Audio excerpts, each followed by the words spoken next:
Yo, what's up mga Gabs? Binabati ko po muli ang lahat-lahat ng aking mga katrabaho, kamag-anak, kapamilya, at sa lahat ng mga kapwa ko OFW saan man panig na mundo. Naway nasa mabuti kayong kalagayan at God bless po sa inyong lahat. At muli, andito naman po tayo sa ating mabuluhang trabaho sa pagiging isang kitchen helper. Ayan, nagtatry ulit tayo na mas mainas pa natin ng ating na siyempre oportunidad na rin na matuto tayo sa iba't ibang laranan na konsepto ng na restaurant. Saan mas mapapalawak pa yung kaalaman para sa darating na kinabukasan.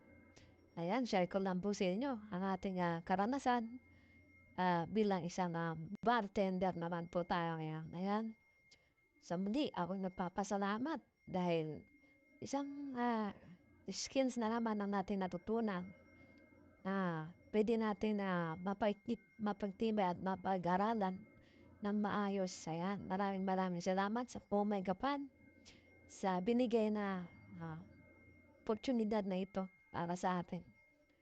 Samahan niyo ako gumawa ng isang P60 at ng kape at syempre ng mga mojito drinks.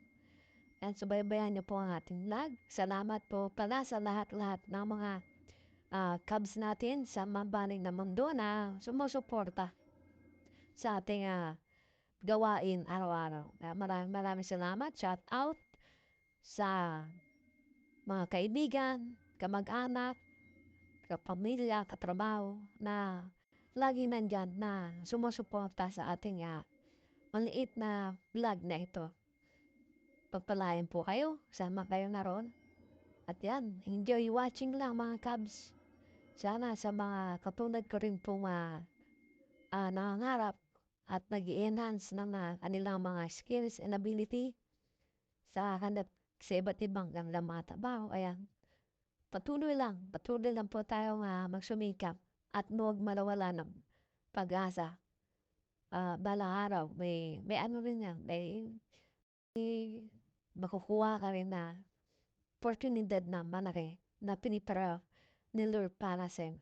Kaya patuloy lang na mangarap at magsumikap. At syempre, laging magdasal sa puong may kapal. Dahil sa kanya po lahat ang bagay na ito sa mundo. Maraming salamat. God bless po sa inyo lahat. Stay watching.